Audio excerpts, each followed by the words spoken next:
Hey everyone, it's Ken and Andrea here from Northern Viking Explorer. Today we want to share with you our review of the layout and amenities from our recent cruise on Holland America's Koningsdam to Alaska. Let's go ahead and dive right into it.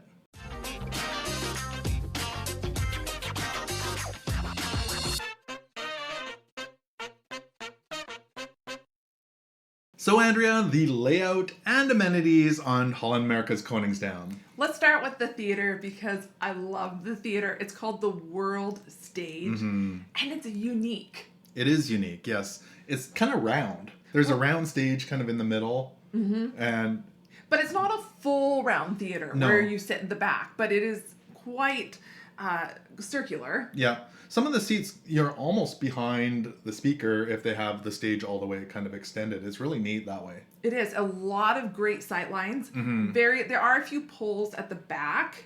More on the side, towards the side. So there is kind of, I want to call it theater style seating along the side. Seating. Think of the Muppet Show where those two kind of old guys sit up on the side. There's kind of some seating like that up along the side, and those have a little bit of pole obstruction. Comfy though, and if you like your space, it's wonderful. But the main part, really comfortable seats. There's some different sizing too for seats. Yeah. I did notice there's kind of a few seats towards the back that were a little bit wider.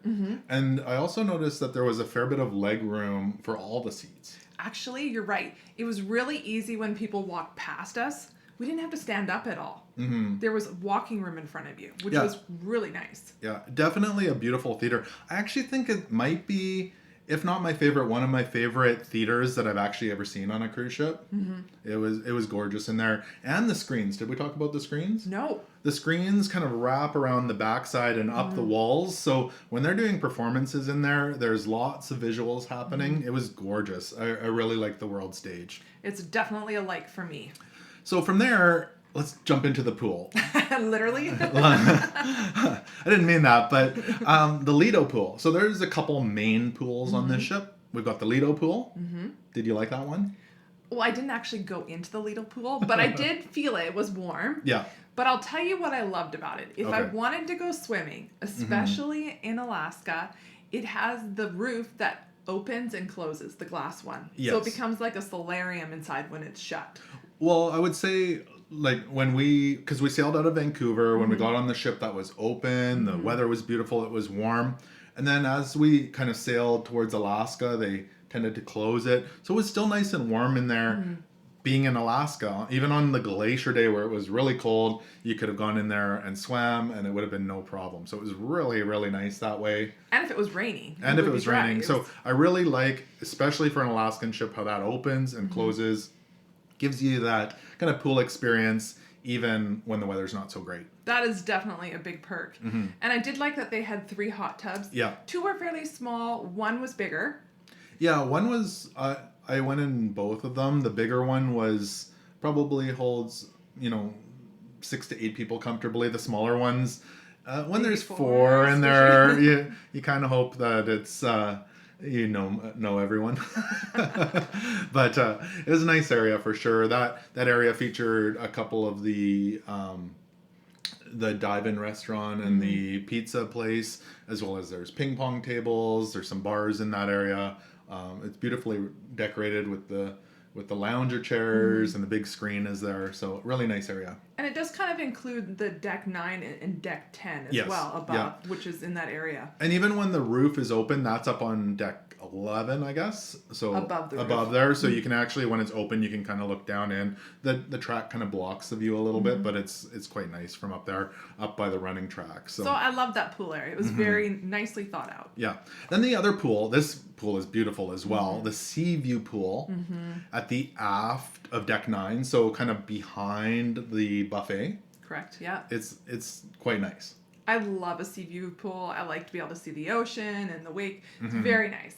When we wanted to be outside, that is probably where you would find us. It was very nice. Yeah. And there's 2 hot tubs out there as well. It was a very nice space. And then 1 deck above it as well, kind of shaped around the pool area where you could sit for more seating. Yeah, so you go to the edge of the ship and there's staircases that go up kind of over the edge. They've got the glass bottom in there. Funny enough, like, I don't mind the glass bottom, but some people wouldn't walk on it. No, I saw a person very nervous. Yeah, and it wasn't a huge one, so you know, I guess it is kind of scary for the first time for sure, but if you don't like heights, you may not like it. yeah, exactly.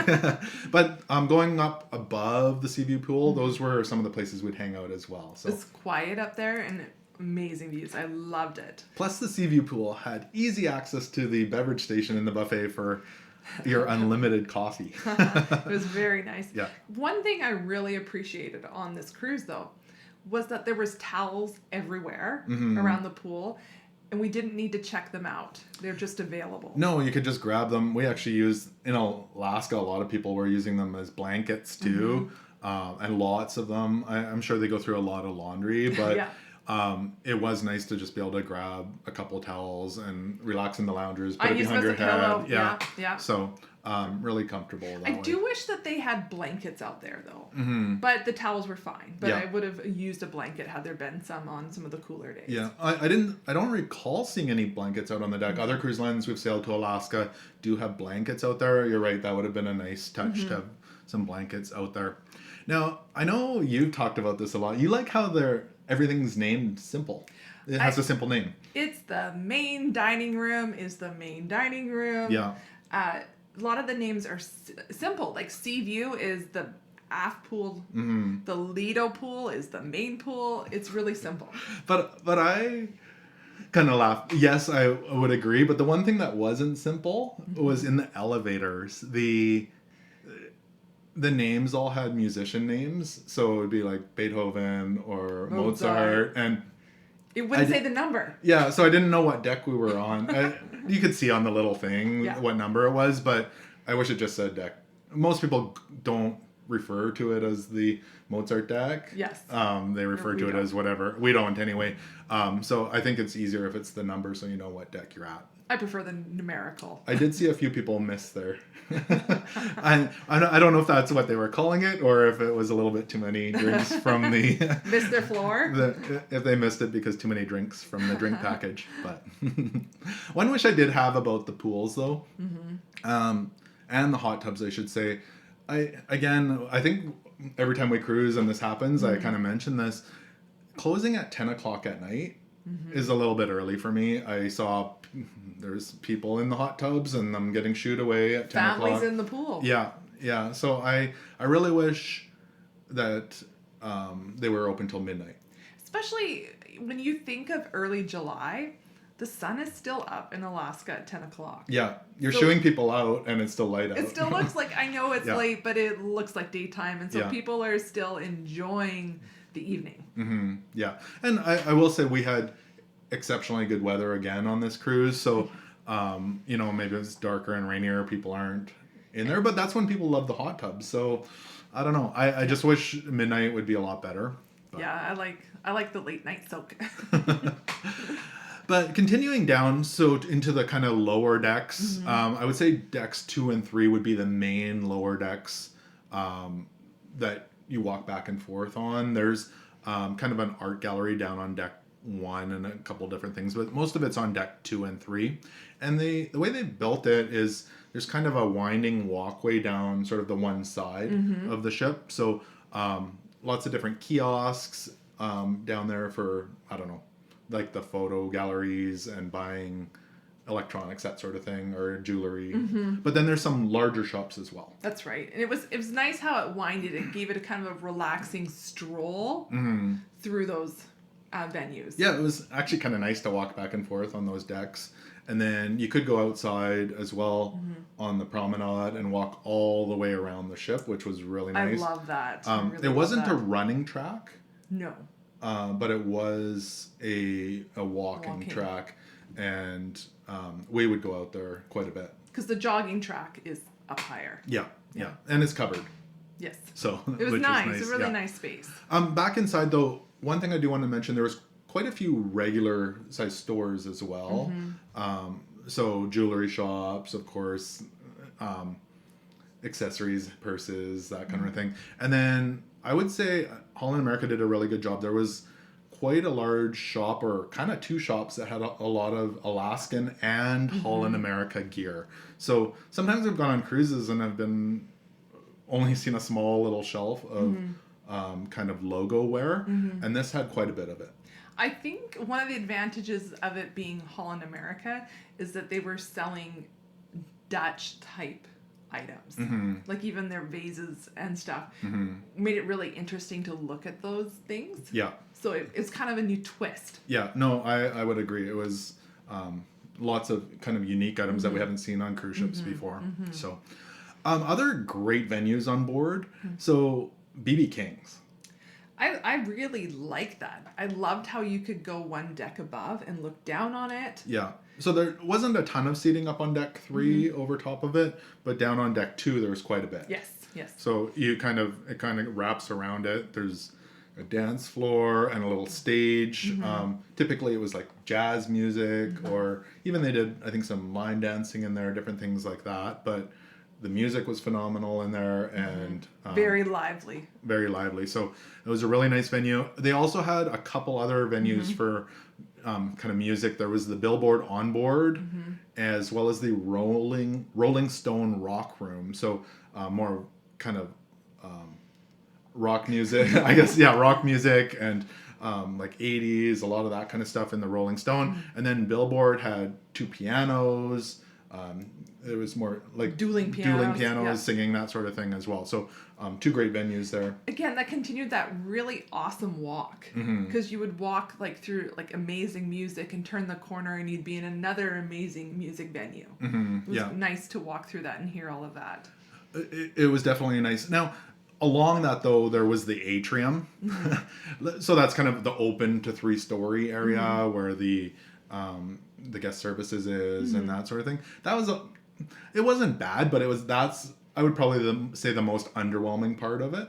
I kind of have a wish, and I know you can't just go and change this, but when you walk onto the ship and you come in at the atrium, that you were actually looking down at BB King's. Oh yeah, that would have been awesome with like the big jazz music playing down there, dancing. And the music on multiple levels. Like, to have just moved that into the center of the ship would have just like totally boosted the atmosphere. For sure, because there was no atmosphere in the atrium. It was like nice, but there was classy. No atmosphere. Yeah. So, I mean, on the other side, if you have trumpets and saxophones playing, and they might need to move the guest services then, because you probably can't hear the guests complaining. Who cares? Let's just rock it. I shouldn't say complaining, but there's or adjusting things. Adjusting things and stuff. So yeah. Maybe they'd like the music. Yeah. Sports deck. Yes. So way up above. So I think that was 11, 2 decks above the Lido. So there's the running track up there. It was short. It kind of went just around the pool part where the roof opens. But there was a sports court up there. Side note, though, that running track makes a great place for watching whales, though. For sure. That was that's one of the best sight lines if you're trying to look off the sides of the ship. Easy to go back and forth. Just watch out for the runners. But there's a sports court up there. They had pickleball going on up there. I can't remember. I'm sure there was basketball hoops and different things like that. Yeah. And there was outdoor exercise equipment as well. Yeah, not that I used it. Ping pong by the Lido pool. There was a few shuffleboard kind of courts out there. I don't know, is it called a court? Shuffleboard court? Shuffleboard. Sure. A shuffleboard. Shuffleboard areas. Yes. Yeah. So a nice area. We did walk through the gym. We did. I didn't actually work out in the gym. I always have intentions of this. Yeah. It looked like a nice gym, though. It was like average size for a cruise ship. It was modern. Again, like a lot of ships that had good views with glass. There was a couple of kind of workout studios, that sort of thing for classes. It was a nice gym. It was complimentary to go in there. Yes. And it was a nice gym. But then they had this. It was kind of you walk through the spa area to get to the gym. Which of course is services that you pay for. So we did take the tour of that. They have all their different massage rooms and relaxation rooms. And I should add, there was also the hydro pool area as part of the spa in that section as well. Yeah, and the ice water bucket. I think. Oh yeah, yeah, yeah. If Where you need to cool down in Alaska, yeah. get that. Well, I think it's from when you go from hot to cold, From the sauna, yeah, but yeah. But yeah, if you want to like douse yourself in cold water, Yeah. they have a bucket for you. Now, this was something, and we may have missed it on other cruises, but it's the first time I've noticed this on a cruise. Correct. And it's not to weigh in your damages for your cruise. From the buffet. It's not to weigh your...